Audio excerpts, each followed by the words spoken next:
Hello everyone, और आज हम लोग पढ़ने वाले हैं we are not afraid to die if we all are together. मतलब हमें मरने से डर नहीं लगता अगर हम सब साथ हैं तो। आखिर इस स्टोरी का नाम ऐसा क्यों है ये हमें स्टोरी पढ़ने के बाद पता चलेगा। हालांकि ये स्टोरी काफी डरावनी और काफी इंटरेस्टिंग है, इसलिए मैं रिक्वेस्ट करता हूँ कि वीडियो को एंड तक ध्यान से देखना। इससे बाहर तुम्हारे एग्जाम में नहीं आने वाला। वैसे we are not afraid to die if we all are together इसे लिखा गया है ग्रैडेंट कुक और एलन ईस्ट के द्वारा। तो चलो स्टोरी को स्टार्ट करते हैं। वैसे इस स्टोरी में 6 मेन कैरेक्टर्स हैं और 7वां कैरेक्टर मैं हूँ जो तुम्हें पूरा स्टोरी अच्छे से समझाएगा। लेकिन मेरे बारे में तुम्हें एग्जाम में लिखने नहीं आएगा, इसलिए बाकी के 6 कैरेक्टर्स के बारे में जान लेते हैं। मैं हूँ इस चैप्टर का मेन कैरेक्टर, तुम्हारा नरेटर, और मैं 37 साल का हूँ। मैं 37 ईयर्स ओल्ड हूँ और साथ ही साथ मैं एक बिजनेसमैन हूँ। और आगे के चैप्टर में मैं एक सी जर्नी पे निकलूंगा अपने फैमिली के साथ, और उस जर्नी में 2 क्रूमेट भी होंगे जो मेरे बोट को संभालेंगे, जिनका नाम है अमेरिकन लैरी विज़गिल और दूसरा का नाम है हर्ब साइगलर।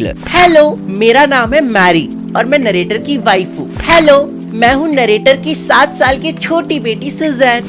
हेलो, मैं हूँ नरेटर का 6 साल का छोटा बेटा जोनाथन, एंड मुझे वो जोई कहकर भी बुलाते हैं। तो ये कहानी है 1976 की। मैं, मेरी वाइफ मैरी, मेरा बेटा जोनाथन, मेरी बेटी सुजैन, हम सब एक सी जर्नी पे निकले थे प्लाईमुथ इंग्लैंड से। नरेटर और उनकी पूरी फैमिली डुप्लीकेट करना चाहते थे कैप्टन जेम्स कुक के सी जर्नी को, जो जेम्स कुक ने पिछले 200 साल पहले ही कर रखा था। इसलिए नरेटर और उनकी पूरी फैमिली ब्रिटिश वाटर्स में पिछले 16 साल से अपने सी फेयरिंग स्किल्स को इम्प्रूव कर रहे थे। अब तुम लोग सोच रहे होगे ये सी फेयरिंग स्किल्स होता क्या है? तो सी फेयरिंग स्किल्स होता है बोट चलाने के स्किल्स को इम्प्रूव करना। जैसे कि कभी अगर ओशन में खो जाओ तो नेविगेट करके लैंड ढूंढना, या फिर बोट के एंकर को लगाना, वेदर प्रेडिक्ट करना, कंपास चलाने जानना, वगैरह वगैरह। हमारे बोट का नाम वेव वॉकर था और ये 23 मीटर लंबा और 30 टन भारी एक वुडन ब्यूटी था। हमारा बोट बहुत ही खूबसूरत था और हमने इस बोट को वर्ल्ड के रफेस्ट वेदर में भी चेक किया था और इस बोट में एक खरोच तक नहीं आया था। मतलब कि हमारा बोट बहुत ही स्ट्रॉन्गली बिल्ड था और ये बोट बुरे से बुरे वेदर में भी टिक सकता था। अब देखो, इनके जर्नी का जो फर्स्ट पार्ट था ना, वो पूरे 3 साल का था और इन 3 सालों में वो 1,05,000 किलोमीटर चलते हैं। एंड ये जो फर्स्ट पार्ट था ये बिल्कुल स्मूथली जाता है। इस जर्नी में वो वेस्ट कोस्ट ऑफ अफ्रीका से केप टाउन जाते हैं, लेकिन इसके बाद उन्हें 2 क्रूमेट को हायर करना पड़ता है जो आगे की जर्नी में इनकी हेल्प करते हैं। एक था लैरी विज़गिल और दूसरा था स्विस हर्ब साइगलर। आई नो थोड़े से नाम अजीब है, लेकिन याद कर लेना, एग्जाम्स में आते हैं। आंसर राइटिंग में लिखने की जरूरत पड़ सकती है। लेकिन अब बात आती है कि इन्हें हायर क्यों करना पड़ा, क्योंकि फर्स्ट पार्ट में जिसमें ये 1,05,000 किलोमीटर चलते हैं उसमें तो इन्हें किसी भी क्रूमेट की जरूरत नहीं पड़ी थी। तो इसका आंसर है कि इनका जो सेकंड पार्ट था ना, उसमें उन्हें इंडियन ओशियन की तरफ से जाना था। और जिन्हें नहीं पता उन्हें बता दूं, इंडियन ओशियन से गुजरना किसी बच्चों का खेल नहीं है, क्योंकि इंडियन ओशियन वर्ल्ड रफेस्ट सी के नाम से जानी जाती है। चलो अब ऑथर की जर्नी को देखते हैं। जैसे ही हम केप टाउन से इंडियन ओशियन की तरफ निकलते हैं, हमें सेकंड डे से ही स्ट्रॉन्ग गेल्स का सामना करना पड़ता है। स्ट्रॉन्ग गेल्स मतलब कि स्ट्रॉन्ग विंड्स का सामना करना पड़ता है। हालांकि मुझे गेल से कोई डर नहीं था, मुझे स्ट्रॉन्ग विंड से कोई डर नहीं था, मुझे डर था वेव से। जो ओशियन की वेव्स थी ना, वो बहुत बड़ी बड़ी थी। कुछ वेव्स तो 15 मीटर बड़ी बड़ी थी, जो कि हमारे बोट के मेन मास्ट से भी ज्यादा बड़ा था। अब बात आती है कि मेन मास्ट क्या होता है। बहुत ही सिंपल है। मेन मास्ट का मतलब बोट के अंदर जो सबसे बड़ा वाला झंडा होता है ना, उसे मेन मास्ट कहते हैं। तुमने देखा होगा ना, बोट के सबसे आगे एक बड़ा सा झंडा लगा रहता है, उसी को मेन मास्ट बोलते हैं। अब आता है 25 दिसंबर। हम केप टाउन से करीब 3500 किलोमीटर दूर आ चुके थे। हालांकि हमारी बोट में एक क्रिसमस ट्री था, जिसकी वजह से हमारा क्रिसमस बिल्कुल भी बेकार नहीं जाता है। हम 25 दिसंबर को अच्छे से सेलिब्रेट करते हैं, लेकिन जो मौसम था वो बिल्कुल भी नहीं सुधर रहा था। धीरे धीरे टाइम बीतता जाता है और 1 जनवरी आ जाता है, मतलब कि न्यू ईयर आ जाता है, लेकिन फिर भी मौसम में कोई भी सुधार नहीं था। अब आता है 2 जनवरी का टाइम। जो वेव्स थे, जो ओशियन के वेव्स थे, वो बहुत बड़े बड़े थे। इसलिए जो नरेटर होते हैं वो बोट के झंडे को गिरा देते हैं। बस नरेटर ने एक छोटा सा झंडा लगा कर रखा था, जिसे हम जिब बोलते हैं, JIB। तुम लोग सोच रहे होगे कि उन्होंने बड़े वाले झंडे को क्यों गिराया, क्योंकि बोट में झंडे का पर्पस यही होता है कि वो बोट को स्पीड से ले जाता है। लेकिन क्योंकि वेव्स ऑलरेडी बहुत बड़ी बड़ी थी और उनकी जो बोट थी ना, वो 8 नॉटिकल माइल्स की स्पीड से चल रही थी। मतलब ऑलरेडी उनका जो बोट था वो बहुत ही ज्यादा तेजी से चल रहा था। तो इसलिए स्पीड को थोड़ा सा कम करने के लिए उन्होंने बड़े वाले झंडे को गिरा दिया था, क्योंकि अगर बोट बहुत ज्यादा तेजी से चलेगी तो बोट के डूबने का चांस भी बढ़ जाता है। हालांकि बड़े वाले झंडे को गिराने के बाद भी बोट का स्पीड कम नहीं होता है, इसलिए उन्हें जिब को भी गिराना पड़ता है, मतलब छोटे वाले झंडे को भी गिराना पड़ता है। फिर नरेटर देखते हैं कि जो वेव्स की साइज है ना वो बिल्कुल भी कम नहीं हो रही है और बहुत ही तेजी से बहुत ही बड़ी बड़ी वेव्स आ रही है। इसलिए नरेटर ने बोट का जो पीछे वाला हिस्सा होता है जिसे हम स्टर्न बोलते हैं उसमें बड़े बड़े रस्सियों को बांध देते हैं और एक राफ्ट को भी निकाल लेते हैं। राफ्ट समझते हो, एक छोटा सा गुब्बारे जैसा बोट होता है, उसे हम राफ्ट बोलते हैं, जो कि इमरजेंसी के लिए यूज किया जाता है अगर बड़ी बोट या बड़ी शिप डूब गई तो। इसके बाद ऑथर और उनकी पूरी फैमिली लाइफ जैकेट पहनकर बैठ जाते हैं ताकि इन केस अगर उनका बोट डूब जाता है तो कम से कम वो तो फ्लोट करते रहे और फिर इमरजेंसी वाले राफ्ट पे बैठकर निकल पाए।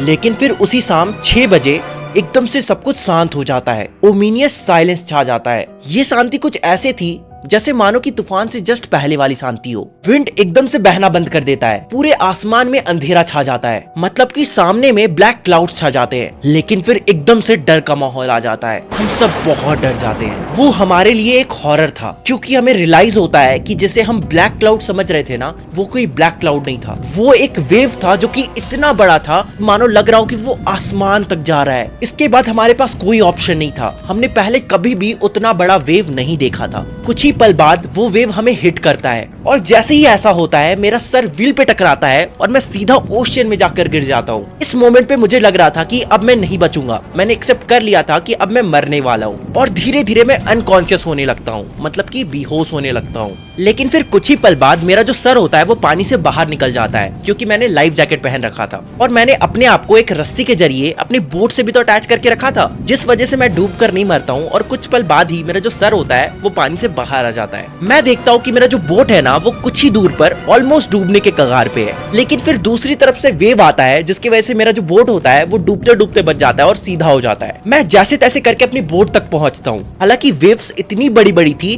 कि वेव्स मुझे बिल्कुल किसी कॉइन की तरह बार बार फ्लिप कर रही थी, जिस कारण से मेरा जो रिबकेज था वो ऑलमोस्ट टूट चुका था, मेरे पूरे मुंह में ब्लड भरा हुआ था और मेरे कुछ दांत भी टूट चुके थे। हालांकि मैं किसी तरह से बहुत मेहनत करके अपने बोट के व्हील के पास पहुंचता हूँ, जिससे मैं अपने बोट के स्टर्न को मतलब पीछे वाले हिस्से को सीधा करता हूँ ताकि अगली वेव आने पर मेरा बोट फिर से ना पलट जाए। मुझे अपने बोट के चारों तरफ सिर्फ पानी ही पानी दिखाई दे रहे थे। हालांकि उस वक्त मेरी हालत ऐसी थी कि मैं कुछ भी नहीं कर सकता था, मैं बोट के मेन व्हील को छोड़कर कहीं भी नहीं जा सकता था। हालांकि तभी हैच खुलता है और मेरी बीबी दौड़ते हुए सामने वाले दरवाजे से आती है और चिल्लाकर कहती है कि जल्दी सुनिए, बोट का जो डेक है ना वो पूरा टूट चुका है और अब हम डूब रहे हैं। ये देखते ही मैं अपनी वाइफ को व्हील संभालने बोलता हूँ और वहाँ से निकल जाता हूँ। तभी मैं देखता हूँ कि लैरी और हर्ब दोनों पागलों की तरह पानी बोट से बाहर फेंक रहे थे, बकेट में पानी भर रहे थे और जल्दी जल्दी बाहर फेंक रहे थे। और तभी मेरी नजर बोट के लकड़ियों पे जाती है। हमारा वेव वाकर बोट का जो लकड़ी था ना वो टिम्बर का बना हुआ था, फिर भी जो पिछला वेव हिट किया था वो इतना ज्यादा पावरफुल था कि उसने हमारे बोट के टिम्बर को तोड़ दिया था। हाँ, लिटरली हमारे बोट के कई जगह पे जो टिम्बर के पार्ट्स थे वो टूट चुके थे, इसलिए जो पानी था वो बहुत जल्दी से अंदर आ रहा था और इसलिए बोट के अंदर जितनी भी हल्की फुल्की सामान थी ना वो तैरने लग जा रही थी, जैसे कि कपड़े, चार्ट्स, टिन, टॉयज और भी बहुत सारी चीजें। बोट की ऐसी हालात देखकर मैं बहुत ज्यादा चिंतित हो जाता हूँ, इसलिए मैं सब कुछ छोड़कर सबसे पहले अपने बच्चों को ढूंढने जाता हूँ क्योंकि ऑब्वियसली मैं उनको सुरक्षित देखना चाहता था। उसके बाद मैं उनके केबिन के पास पहुंचकर पूछता हूँ कि बच्चों क्या तुम ठीक हो? तभी सुजैन की ऊपर से आवाज आती है, हाँ पापा हम ठीक है, बस छोटा सा बम्प आ गया है सर पे। देखो एक्चुअली में वो जो बम्प था ना वो बहुत ज्यादा बड़ा था, लेकिन नरेटर के पास इतना टाइम नहीं था कि वो उस पर ध्यान दे पाए, इसलिए नरेटर जल्दी से पहले हैमर, स्क्रू और कैनवस ढूंढते हैं और फिर जल्दी से स्टारबोर्ड के साइड जाते हैं ताकि वो उसे ठीक कर सके। किसी तरह से वो वाटरप्रूफ कैनवस की मदद से काफी सारा पानी अंदर आने से रोक देते हैं, लेकिन अभी भी प्रॉब्लम सॉल्व नहीं हुआ था क्योंकि ऑलरेडी अभी बोट के अंदर बहुत सारा पानी आ चुका था। तो ऑब्वियसली उन पानी को बाहर भी तो निकालना पड़ेगा और वो पानी इतना सारा था कि तुम बाल्टी बाल्टी करके भी निकालने जाओगे ना तो काफी वक्त लग जाएगा। इसलिए नरेटर वाटर पंप को ऑन करते हैं जिससे बोट के अंदर का सारा पानी बाहर निकलने लगता है, लेकिन कुछ ही देर में वो वाटर पंप ब्लॉक हो जाता है क्योंकि बोट के अंदर जो पानी था ना उसमें सिर्फ पानी नहीं था, बहुत सारे कचड़े फैले हुए थे जैसे कि टॉयज, क्लोथ्स वगैरह जो मैंने तुम्हें ऑलरेडी बता रखा है। तो उस कारण से जो वाटर पंप होता है वो ब्लॉक हो जाता है और क्या इतना कम था कि थोड़ी ही देर में उस वाटर पंप में शॉर्ट सर्किट हो जाता है और इस कारण से बोट के अंदर का पानी बाहर नहीं निकल पा रहा था। तो अब ऑथर क्या करेंगे, चलो देखते हैं। लेकिन एक अच्छी बात थी कि मेरे चार्ट रूम फ्लोर में एक एक्स्ट्रा इलेक्ट्रिक पंप था जिसे मैं लेकर आता हूँ। और भी अच्छी बात ये थी कि वो इलेक्ट्रिक पंप बहुत ही अच्छे से काम कर रहा था। जैसे ही मैं उसे पावर से कनेक्ट करता हूँ वो जल्दी जल्दी पानी को बाहर फेंकने लगता है। इसके बाद हम थोड़ा सा संतुष्ट हो जाते हैं कि अब हम लोग तुरंत में तो डूबकर नहीं मरने वाले, अभी हमारे पास थोड़ा टाइम तो है। और इस रात बहुत ज्यादा ठंडी थी और इस ठंडी में हम बार बार रेडियो से ट्राई कर रहे थे कि हमारा किसी से कांटेक्ट हो जाए। बेसिकली हम मेडे कॉल्स भेज रहे थे लेकिन हमें एक भी मेडे कॉल्स का रिप्लाई नहीं आता है। देखो, मेडे कॉल्स का यूज होता है दूसरे शिप से कांटेक्ट करने के लिए जो कि आसपास में होती है। जैसे कि एक पर्टिकुलर रेंज होता है कि जो भी शिप 500 किलोमीटर के अंदर है ना, तुम उनसे कांटेक्ट कर सकते हो। लेकिन क्योंकि नरेटर और उनकी पूरी फैमिली सी के सबसे रिमोट कॉर्नर में थे, इसलिए वो ज्यादा सरप्राइज नहीं होते हैं जब उनको मेडे कॉल का कोई भी रिस्पॉन्स नहीं आता है। मतलब उनके आसपास कोई भी शिप नहीं थी जो उन्हें रिस्पॉन्ड कर पाती। तभी मैं देखता हूँ कि मेरी बेटी सुजैन का आईज बहुत ज्यादा ब्लैक हो चुका होता है और उसके आर्म्स में डीप कट भी होता है। इसलिए मैं तुरंत सुजैन से पूछता हूँ कि सुजैन, तुमने मुझे इसके बारे में क्यों नहीं बताया? पापा, मैं नहीं चाहती थी कि आप परेशान हो, ऊपर से आप हम सबको बचाने के लिए इतना एफर्ट डाल रहे हैं, उस मोमेंट पे मैं अपनी परेशानी आपको कैसे बता सकती हूँ। अब आता है 3 जनवरी। वाटर पंप्स के वजह से बोट के अंदर पानी कंट्रोल में था, लेकिन फिर भी इतने भी कंट्रोल में नहीं था कि नरेटर और उनकी पूरी फैमिली आराम कर पाए। नरेटर और उनकी पूरी फैमिली 2-2 घंटे का रोटेशन ले रहे थे और सभी पानी बाहर फेंकने में लगे हुए थे। मतलब 2 घंटा नरेटर पानी बाहर फेंकते थे, फिर उनकी वाइफ आती थी, वो पानी बाहर फेंकती थी और साथ ही में जो 2 क्रूमेट थे वो भी पानी बाहर फेंकने में लगे हुए थे। लेकिन फिर कुछ समय बाद नरेटर का वाटर लाइन पे ध्यान जाता है और पता चलता है कि वहाँ पे थोड़ी सी लीकेज है, जिसके कारण बोट का जो मेन फ्रेम है ना, वो पूरी तरह से बर्बाद हो चुका है। मतलब सिर्फ कुछ लकड़ी के टुकड़े के कारण जो पूरा स्टारबोर्ड है ना, वो सुरक्षित था। अगर वो कपबोर्ड पार्टीशन टूट जाता तो पूरा का पूरा पानी बोट के अंदर आ जाता, और अगर ऐसा होता तो नरेटर की पूरे फैमिली का बचना नामुमकिन था। वेव को हिट किए ऑलरेडी 15 घंटे हो चुके थे एंड हम सब बहुत ज्यादा परेशान थे, क्योंकि हमें डर था कि हमारे बोट का जो कपबोर्ड है वो कभी भी टूट सकता है, और अगर ऐसा हुआ तो हम तो नहीं बच पाएंगे, क्योंकि हम समुद्र के बीच में हैं और हमारा लाइफ जैकेट और छोटा सा राफ्ट हमें नहीं बचा पाएगा। हम नदी में थोड़ी है कि राफ्ट की मदद से इधर से उधर पहुंच जाएंगे। इसलिए मैं जल्दी से चार्ट निकालता हूं और कैलकुलेट करता हूं कि सबसे पास वाला आइलैंड कहां पर है। मैं नेविगेट करने की कोशिश कर रहा था कि तभी मुझे चार्ट में एक आइलैंड दिखता है जो करीब 100 किलोमीटर ईस्ट की तरफ था। नरेटर जिस तरफ जाना चाह रहे थे वहाँ पे 2 आइलैंड था, जिनमें से एक का नाम था एम्स्टर्डम और वो बेस था एक फ्रेंच साइंटिस्ट का। अब एक चीज जो मैं अपने बीवी बच्चों को भी नहीं बता रहा हूँ, लेकिन मैं तुम्हें बता रहा हूँ क्योंकि तुम्हारे एग्जाम्स में इंपॉर्टेंट हो सकते हैं। वापस कैरेक्टर में आने दो। वो बात ये है कि हम बहुत बड़े वास्ट ओशियन में थे और इतने बड़े ओशियन में एक छोटा सा आइलैंड ढूंढना ऑलमोस्ट इम्पॉसिबल होता है, वो भी सिर्फ कैलकुलेशन के बेसिस पर। इवन कि हमारे बोट का जो ऑक्सिलरी इंजन था वो ऑलमोस्ट बर्बाद हो चुका था उस वेव की वजह से। अब आता है 4 जनवरी। नरेटर और उनकी पूरी फैमिली पिछले 36 घंटा से कंटिन्यूअसली पानी को बाहर निकाल रही थी, जिसके कारण अब बोट में सिर्फ कुछ सेंटीमीटर्स ही पानी नीचे बचे हुए थे और बाकी जो वाटर पंप था वो तो लगा ही हुआ था पानी को बाहर फेंकने में। लेकिन फिर भी नरेटर को ध्यान रखना था कि फिर से ज्यादा पानी अंदर ना आए, इसलिए नरेटर बोट के अंदर सेल को नहीं लगाते हैं, क्योंकि अगर वो ऐसा करते तो उसके वजह से उनका जो बोट है ना वो काफी स्पीड से आगे बढ़ने लगता, और अगर इतने तेजी से बोट आगे बढ़ेगा तो बोट के डैमेज होने का चांसेस है, क्योंकि अगर वो इतने तेजी से चलेंगे तो जो पानी का प्रेशर है ना वो भी बहुत ज्यादा बढ़ जाएगा। इसलिए वो बोट के अंदर सेल को दोबारा नहीं लगाने का फैसला लेते हैं और वो डिसाइड करते हैं कि वो धीरे धीरे ही जाएंगे लेकिन सेफली जाएंगे। हमने बस छोटा सा जिब लगाया था और पास के आइलैंड की तरफ बढ़े चले जा रहे थे। बच्चों, ये देखो मुझे सिप में क्या मिला, क्रैकर बिस्किट और कॉर्न्ड बीफ। फाइनली 2 दिन बाद आज हम खाना खा पाएंगे, क्योंकि सेम डे 4 बजे ब्लैक क्लाउड्स आ जाते हैं और जो विंड्स होती है ना वो 40 नॉट्स के स्पीड से ब्लो करने लगती है। मतलब बेसिकली बहुत तेजी से विंड ब्लो करने लगती है। लेकिन विंड कोई प्रॉब्लम नहीं था, प्रॉब्लम था वेव्स, क्योंकि वो वेव्स इतने बड़े बड़े थे कि वो दोबारा से उनके लिए मुश्किलें खड़ी कर सकते थे। और 5 जनवरी आते आते वो जो सिचुएशन होता है, वो जो मौसम होता है वो और भी ज्यादा क्रिटिकल हो जाता है। ये देखकर जो नरेटर होते हैं वो अपने बच्चों के पास चले जाते हैं और तभी जोनाथन उनसे पूछता है कि पापा, वो मैं पूछना चाहता था कि क्या आज हम लोग मरने वाले हैं? अरे नहीं बेटे, तुम ऐसे क्यों बोल रहे हो, मेरे रहते ऐसा नहीं होगा। वैसे मैं एक चीज बताऊं तो मुझे बिल्कुल भी डर नहीं लग रहा है। We aren't afraid to die if we all are together। अगर हम सब साथ हैं तो मुझे मौत से डर नहीं लगता पापा। ये सुनकर नरेटर की जो डिटर्मिनेशन होती है ना, वो और भी बढ़ जाती है उस आइलैंड को ढूंढने के लिए। और फिर वो स्टारबोर्ड के पास चले जाते हैं, improvised sea anchor of heavy nylon rope और 22 litre plastic barrel of paraffin लेकर, ताकि वो स्टारबोर्ड को ठीक कर सके। बाकी तुमने स्क्रीन में देख ही लिया होगा कि ये दोनों चीज क्या होते हैं। फिर उस दिन का पूरा शाम मैं और मेरी वाइफ दोनों हाथ पकड़कर बैठे रहते हैं एंड जैसे जैसे वेव्स हमारे बोट के स्टारबोर्ड पर टकरा रहे थे, हमारी धड़कनें बढ़ते चली जा रही थी। हमें बार बार लग रहा था कि कहीं स्टारबोर्ड टूट तो नहीं जाएगा और हम डूब तो नहीं जाएंगे। फिर अगली सुबह मैं विंड को कैलकुलेट करता हूँ, तभी मुझे रियलाइज होता है कि हम 1.5 लाख किलोमीटर बड़े ओशियन में एक छोटा सा 65 किलोमीटर बड़ा आइलैंड को ढूंढ रहे हैं। इस मोमेंट पे मैं अपनी वाइफ के साथ खड़ा था कि तभी मेरी बेटी सुजैन भी हमें ज्वाइन करती है। तभी मैं रियलाइज करता हूँ कि सुजैन का पूरा हेड स्वेल कर चुका था और उसके जो आईज थे वो बहुत ज्यादा ब्लैक एंड हो चुके थे। पापा ये लीजिए, ये एक हैंडमेड कार्ड है जो मैंने अपने हाथों से बनाया है। जब मैं उस कार्ड को खोलता हूँ तो देखता हूँ कि उसमें मेरा और मेरी वाइफ का फोटो बना हुआ था और वहाँ नीचे में लिखा हुआ था कि how funny this people are, मतलब कि उसके पापा नरेटर और उनकी वाइफ बहुत ही ज्यादा फनी है और जो सुई है वो उनके वजह से बहुत ही ज्यादा हंसती है।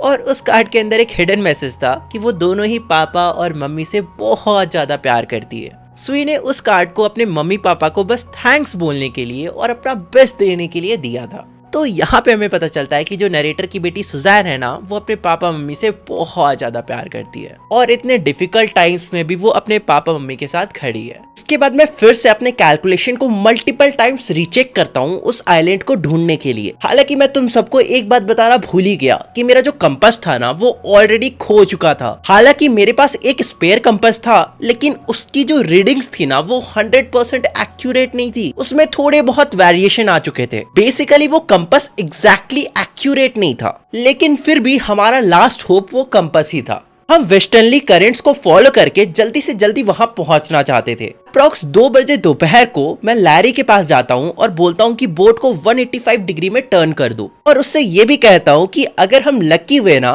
तो हम 5 बजे तक उस आइलैंड के पास पहुंच जाएंगे। इसके बाद मैं बहुत ज्यादा सैड होकर अपने बंक बेड के पास चला जाता हूं सोने के लिए और फिर इसके बाद मेरी नींद खुलती है शाम को 6 बजे और मैं चारों तरफ आइलैंड को ढूंढने लगता हूँ। लेकिन मुझे रियलाइज होता है कि वहां कोई भी आइलैंड नहीं है। मैं और भी ज्यादा सैड हो जाता हूँ। मुझे ये लगने लगता है कि शायद मैंने उन आइलैंड्स को पीछे ही छोड़ दिया है। तभी मेरे दोनों बच्चे मेरे पास आते हैं, जोनाथन और सुजैन। मैं प्यार से जोई और सुई भी बोलता हूँ और वो आकर कहते हैं कि क्या मैं आपको हक कर सकता हूँ? हाँ जोई, इसमें पूछने की क्या बात है, तुम कर सकते हो, पर क्यों करना है तुम्हें? क्योंकि आप दुनिया के बेस्ट डैडी और बेस्ट कैप्टन हो। हाँ शायद, पर आज मैं बेस्ट कैप्टन नहीं हूँ क्योंकि मैं बहुत ज्यादा डरा हुआ हूँ। पापा यू फाउंड द आइलैंड, देखिए वहां पर आइलैंड है। वो आइलैंड बिल्कुल किसी बैटल शिप जितना बड़ा दिख रहा है। व्हाट? इसके बाद मैं दौड़ते हुए डेक के पास जाता हूँ और अपनी दूरबीन लेकर उस आइलैंड की तरफ देखने की कोशिश करने लगता हूँ।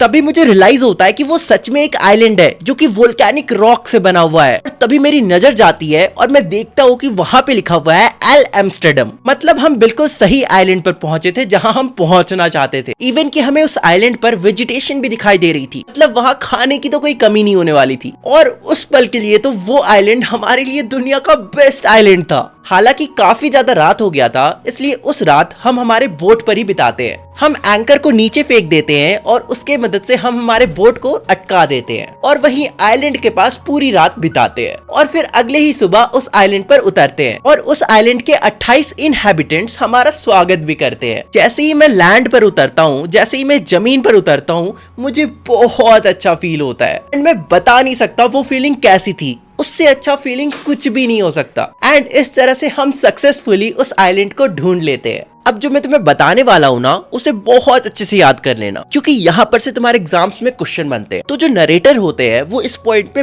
बहुत सारी चीजें सोच रहे होते हैं। वो सबसे पहले लैरी और हर्ब के बारे में सोचते हैं कि उन्होंने उनकी कितनी ज्यादा मदद करी और इतने प्रेशर वाले सिचुएशन में भी वो कितने ज्यादा चीयरफुल थे, कितने ज्यादा ऑप्टिमिस्टिक थे और नरेटर के ऊपर बिल्कुल भी प्रेशर नहीं आने दे रहे थे। तुम्हें वो सिचुएशन याद ही होगा जब वेव ने हिट किया था और लैरी और हर्ब दोनों लगातार पानी बाहर फेंके जा रहे थे। वो बिल्कुल भी अपने कैप्टन पे मतलब कि नरेटर पे नहीं चिल्ला रहे थे। फिर नरेटर अपनी वाइफ के बारे में सोचते हैं जिसने पूरे टाइम व्हील को संभाला जब वेव ने हिट किया था। तुम्हें याद ही होगा जब नरेटर उठकर अपने बच्चों को ढूंढने जाते हैं, सिप का हालत देखने जाते हैं, तब पूरे टाइम मैरी ही व्हील को संभाल रही थी। फिर नरेटर अपनी बेटी सुई मतलब कि सुजैन के बारे में सोचते हैं जिसके सर पे बहुत बड़ा सा बम्प आ गया था, लेकिन फिर भी वो अपने पापा को सपोर्ट कर रही थी और उनके ऊपर प्रेशर नहीं आने दे रही थी। हालांकि बाद में चल के हमें पता चलता है कि सुजैन को रिकवर होने में बहुत ज्यादा टाइम लगता है, इवन कि सुजैन के 6 छोटे छोटे ऑपरेशंस भी होते हैं। फिर नरेटर अपने बेटे के बारे में सोचते हैं जिसने ये तक कह दिया था कि पापा हमें मरने से नहीं डरता